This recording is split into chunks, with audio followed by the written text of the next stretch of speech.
মুখ্যমন্ত্রীর ইমিডিয়েটলি পদত্যাগ করা উচিত। আর এই বিনীত গোয়েলকে অবশ্যই সিবিআই কাস্টাডিতে নিয়ে জেরা করা উচিত। জেলে পুরেছিল তো একবার, আবার পূর্বে। ভাই সত্যির মুখ বন্ধ করতে জেনে রেখে দিন, সেদিন যে পুলিশরা আমাকে জেলে পুরেছিল মমতা বন্দ্যোপাধ্যায় শুনে রেখে দিন। এই বিনীত গোয়েল শুনে রেখে দিন, আপনি যে পুলিশদের পাঠিয়ে সত্যির মুখ বন্ধ করতে শুধু আমি নয় বাকি প্রচুর মানুষকে গ্রেফতার করিয়েছেন, সেই পুলিশরা হাত জড়ো করে ক্ষমা চেয়েছিল পুলিশ ভ্যান থেকে শুরু করে আপনাদের লালবাজারে, যে স্যার এই দুর্নীতির অংশ হতে আমাদের ভাল লাগছে না, পাল্টে দিন এই সরকার। সবাই মিলে মানুষের আন্দোলন করে আমাদের ঘেন্না লাগছে, বাড়িতে মায়েরা আছে, বোনেরা আছে, মেয়েরা আছে, এই পাপ কাজ করতে পারছি না। বিনীত গোয়েল, মমতা বন্দ্যোপাধ্যায় কতজনকে জেলে পুরবেন, কত মাকে, কত বোনকে আপনারা জেলে পুরবেন, কত বাবাকে, ভাইকে আপনারা জেলে পুরবেন। এত জেল তো আছে যে পুলিশ দিয়ে জেলে পুরবেন, আর কয়েকদিনের মধ্যেই গণতান্ত্রিক পদ্ধতিতে আপনাদের যখন মানুষ ছুঁড়ে ফেলে দেবে, এই পুলিশই, এই বিনীত গোয়েল, এই মমতা বন্দ্যোপাধ্যায়, এই ক্রিমিনালদের যারা পার্টনার, তাদেরকে কোমরে দড়ি পরিয়ে যে পুলিশকে দিয়ে আমাদের অ্যারেস্ট করাচ্ছেন সত্যির মুখ বন্ধ করতে, এই পুলিশই তা আপনাদের কোমরে দড়ি পরিয়ে হিড় হিড় করে টানতে টানতে নিয়ে যাবে। চলুন জেলে পুরুন, চলুন।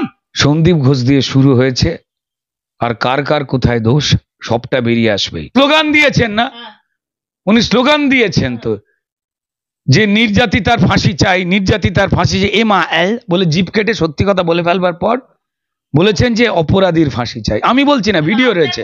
নির্যাতিতার ফাঁসি হোক, নির্যাতিতার ফাঁসি হোক, নির্যাতিতার বিরুদ্ধে যে অত্যাচার করেছে তার ফাঁসি হোক।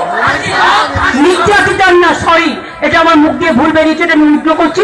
নির্যাতিতার মানে ধর্ষিতাদের ফাঁসি হোক, দোষীদের ফাঁসি হোক, ফাঁসি হোক, ফাঁসি হোক। নিজেদের ধরে মুখ্যমন্ত্রী এত দরদ কিসের, এই পুলিশ মন্ত্রীর এত দরদ কিসের, এই স্বাস্থ্যমন্ত্রী এত দরদ কিসের? ভারতবর্ষ বা সারা পৃথিবী এই প্রথম কোন মুখ্যমন্ত্রীকে দেখলেন যে মুখ্যমন্ত্রী মমতা বন্দ্যোপাধ্যায় নিজেই অপদার্থ স্বাস্থ্যমন্ত্রী মমতা বন্দ্যোপাধ্যায় এবং দুর্নীতিগ্রস্ত পুলিশ মন্ত্রী মমতা বন্দ্যোপাধ্যায়ের বিরুদ্ধে নিজেই মিছিলে নামলেন। তৃণমূলের বিধায়ক নির্মল মাঝি, যিনি এখন চুপ করে রয়েছেন, হাসপাতাল থেকে দামি ওষুধ বিক্রির চক্রে তার নাম এসেছিল। এই পুরো যে ঘটনা ঘটে সেটা আমাদের এই মৃত ডাক্তার বন্টি জেনে গিয়েছিল। সেই জন্যই পরিকল্পিতভাবে খুন, জখম কেউ শুনতে পেল না, তার কোনো বন্ধু, কোনো কলিগ, এবং তারপর অবশ্যই তার মধ্যে একটা পার্ট হচ্ছে রেপ। পরিকল্পিত ঘৃণ্য উপায়ে যে মাফিয়ারা এই স্বাস্থ্য কেন্দ্রগুলোতে মাফিয়াগিরি চালায় মমতা বন্দ্যোপাধ্যায় অনুপ্রেরণায়, এবং টাকা যদি না পৌঁছে যায় তাহলে আপনারা বলুন যে স্বাস্থ্যমন্ত্রী মমতা বন্দ্যোপাধ্যায় এবং পুলিশ মন্ত্রী মমতা বন্দ্যোপাধ্যায় কি করে বিনীত গোয়েলদের দিয়ে মিথ্যে কথা বলাচ্ছেন এবং পুলিশদের দিয়ে দাগ মোছাচ্ছেন, এবং যখন আদালত সিবিআই তদন্ত যে মুহূর্তে হাইকোর্ট থেকে দিচ্ছে সেই সময় সরকারের পিডব্লিউডিকে দিয়ে যেখানে রক্ত থেকে শুরু করে বাকি প্রমাণ ধুয়েছিল আততায়ীরা একের অধিক, সেই বাথরুম ভেঙে ফেলে দেওয়া হলো কোনো রকম সারা শব্দ না করে। কি করে হলো তাড়াতাড়ি একটা পোস্টমর্টম? এত দ্রুত কি রিপোর্ট বেরোয়? এতগুলো পুলিশ মিলে মানুষের মুখ বন্ধ করার চেষ্টা করছেন।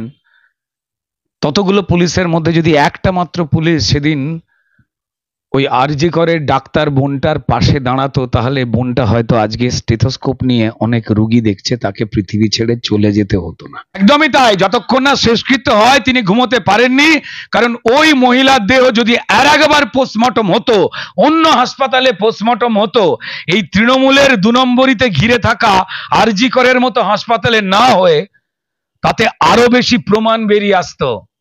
যে হাসপাতালে সম্পর্কে অভিযোগ জেনারেলি বিকালবেলা 4টের পর ডাক্তাররা পোস্টমর্টম করেন না, এটা ডাক্তারি আইনের মধ্যে রয়েছে, স্পেশাল অ্যাক্টে তড়ি ঘড়ি পোস্টমর্টম করা হলো। যে হাসপাতালটাকে করাপশনের কেন্দ্র বানিয়েছে তৃণমূল সরকার, সেইখানেই তারা পোস্টমর্টম করলেন। কারা করলেন?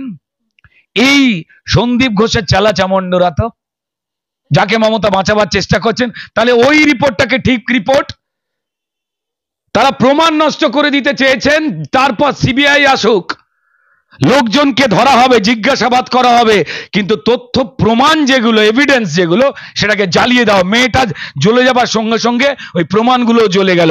পুরোটাই পরিকল্পিত চক্রান্ত। অনেকেই রেপ রেপ রেপ বলে আওয়াজ তুলছেন, আমি তাদেরকে আবার বলবো অবশ্যই আওয়াজ তুলুন, কিন্তু খেয়াল করে দেখবেন যেটা রেপ আওয়াজ তুলে পুরুষ বিরোধী আন্দোলন করে ফেলছেন না তো শুধু, আসলে একটা পরিকল্পিত জঘন্য একটা চক্র, একটা অন্যায়।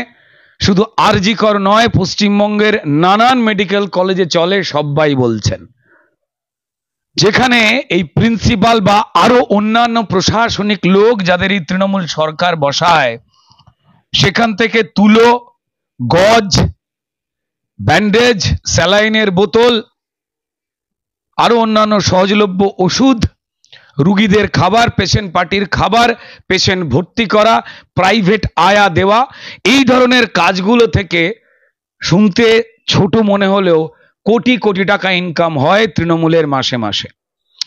তাই তৃণমূলের কাছে এই হাসপাতালগুলো শুধুমাত্র অভয়াকাণ্ডের প্রতিবাদ করতে গেলে আরজিকর কাণ্ডে রীতিমতো রুদ্রনীল ঘোষকে গ্রেপ্তার হতে হলো কার্যত। কারণ তিনি বাড়িতে বসে থাকতে পারলেন না, কবিতার মাধ্যমে গর্জে উঠলেন। সেই কবিতা যখন কোনায় কোনায় পৌঁছে গেল, আর সেই প্রতিবাদের ভাষা মানুষের বুকে সেই মুহূর্তে দাঁড়িয়ে সবাই বলতেন জ্বালা ধরিয়ে দিয়েছে সেই কবিতার ভাষা। লাস্ট শেষমেশ তার পরিণতি কি জানেন? রুদ্রনীল ঘোষকে গ্রেপ্তার করা হলো। প্রথমে বলা হচ্ছিল ডিটেন করা হয়েছে, আমরাও জানতে পারছিলাম ডিটেন করা হয়েছে, না ডিটেন না, গ্রেফতার করা হয়েছিল রুদ্রনীল ঘোষকে। আমার সঙ্গে রয়েছেন রুদ্রনীল ঘোষ, আমি জিজ্ঞাসা করব, বলছি গ্রেফতার করে জেলে রেখে জেলবন্দি করে চুপ করে যাবেন তো এবার? আমার মনে হয় যে দিকবিদিক জ্ঞান হারিয়ে ফেলেছে পশ্চিমবঙ্গে দুর্নীতিপ্রিয় রাজ্য সরকার।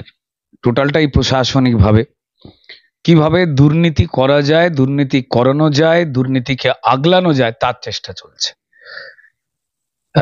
দেখুন, শুধু সোশ্যাল মিডিয়া নয়, আজকে দিনে সোশ্যাল মিডিয়া একটা গুরুত্বপূর্ণ মাধ্যম, এবং আমি যতটুকু লিখতে পারি, কারণ অধিকাংশ আমাদের বন্ধু বা সিনিয়র যারা শিল্পী, কবি, লেখক যারা লিখতেন, তারা তাদের কলমটা কোথায় একটা বিক্রি করে দিয়েছেন। তাদের সম্পর্কে আমি খারাপ কথা বলতে চাই না, যা সিদ্ধান্ত নেবার মানুষ তাদের সম্পর্কে নিয়ে ফেলেছেন। রাস্তায় ছিলাম, রাস্তায় আছি। শুধু একটাই কথা, যে যতগুলো পুলিশ মিলে মানুষের মুখ বন্ধ করার চেষ্টা করছেন, ততগুলো পুলিশের মধ্যে যদি একটা মাত্র পুলিশ সেদিন ওই আরজি করে ডাক্তার বোনটার পাশে দাঁড়াতো, তাহলে বোনটা হয়তো আজকে স্টেথোস্কোপ নিয়ে অনেক রুগী দেখছে, তাকে পৃথিবী ছেড়ে চলে যেতে হতো না। তৃণমূলের দুর্নীতিগ্রস্ত নেতারা যখন সম্মানীয় কোর্টগুলোর নির্দেশে জেল যাত্রায় যান, চুরি করে ধরা পড়ার সময়, তখন এই মমতা বন্দ্যোপাধ্যায়ের স্বাস্থ্যমন্ত্রী এবং পুলিশ মন্ত্রী তিনি তার ক্ষমতা ব্যবহার করে সেই চোরেদের হাসপাতালের বেডে শুয়ে রেখে জেল যাত্রা এড়াবার চেষ্টা করান। সেই জন্যই হাসপাতালগুলো তাদের কাছে প্রিয়। ডাক্তার মরুক, নার্স মরুক, ডাক্তাররা অনেক আগে থেকেই ক্রিমিনালদের স্বর্গরাজ্য হয়ে যাচ্ছে তৃণমূলের, এই দাবি জানিয়েছিল, শোনা হয়নি। তাই রাস্তায় নেমেছেন প্রচুর মানুষ। দেখুন, রাস্তায় শুধুমাত্র আরজি করকে নিয়ে তারা কেউ নামেননি। আবার বলছি, শুধুমাত্র পুরুষ বিরোধী কিছু কথা বলে দিলে, রেপ বিরোধী কিছু কথা বলে দিলে, যারা এই পরিকল্পিত অন্যায় করেছেন এই রাজ্য সরকার, এই তৃণমূল, পরিকল্পিত উপায় সেটা কিন্তু বেঁচে যাচ্ছে।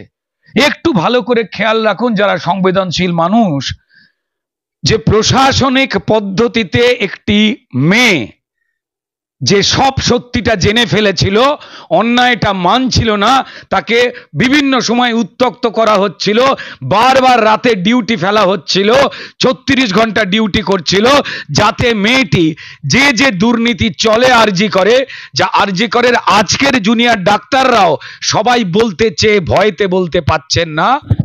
বারবার স্লিপ অফ টাং হয় না, বারবার মনের কথা বেরিয়ে আসে। আপনি কারুর পা মারি দেবেন ঘ্যাট করে, দেখবেন মুখ দিয়ে সবার আগে তার মাতৃভাষায় গালাগাল বেরোবে, তারপর সামলে নিয়ে ইংরেজিতে সরি ফরি এসব বলে।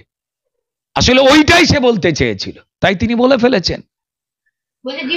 নির্যাতিতার মৃত্যু তো চেয়েছিলেন, হয়ে গেছে। প্রমাণ লোপাট করতে চেয়েছিলেন, হয়ে গেছে। কিন্তু মমতা বন্দ্যোপাধ্যায় ভুলে গিয়েছিলেন যে যা যা করিয়েছেন যে যে লোকগুলোকে, সেই লোকগুলোকে কিন্তু উনি মেরে পোড়াতে পারেননি, যাদের কাছ থেকে তৃণমূল দল যা অভিযোগ উঠছে। এই আরজি কর অত্যন্ত শ্রদ্ধার একটা প্রতিষ্ঠান ছিল, সেইটাকে ড্রাগ, সেক্স র্যাকেট, অঙ্গ পাচার, ব্যবহৃত মেডিকেলের জিনিসপত্র ঘুরপথে আবার বিক্রির একটা মাফিয়া রাজ, সবাই বলছে, শুনতে পাচ্ছে। মুখ্যমন্ত্রী গুলিয়ে দেওয়ার জন্য একটা অংশের শিল্পীদের, একটা অংশের পরিচিত মানুষদের এবং তার তৃণমূলী গুন্ডা বাহিনীকে রাস্তায় ছেড়ে দিয়ে বলেছে, এই তোমরাও বলো জাস্টিস চাই, তোমরাও বলো জাস্টিস। আরে জাস্টিস যে দেবে এই রাজ্যে, কোর্ট তো পরে জাস্টিস দেয়। জাস্টিস যে দেবে, যে পুলিশ মন্ত্রী, যে মুখ্যমন্ত্রী, তিনি তো পরিষ্কার আমার রাজ্যে যারা চুরি, জোচ্চুরি, দুর্নীতি করে, যারা ছেলে মেয়েদের চাকরি, জীবন, বালি, কয়লা, গরু, প্রাণ লুট করে, ভোট লুট করে, মানুষের চোখের জল লুট করে, তাদেরকেই তো বীর বলেন। অনুব্রত মণ্ডল থেকে, এই শেখ শাহজাহান থেকে, বালু জ্যোতিপ্রিয় মল্লিক চালচোর থেকে, বাকি সবাইকে তো উনি বীর বলেন। বাকি ক্রিমিনালরা বীর হতে চেয়েছে।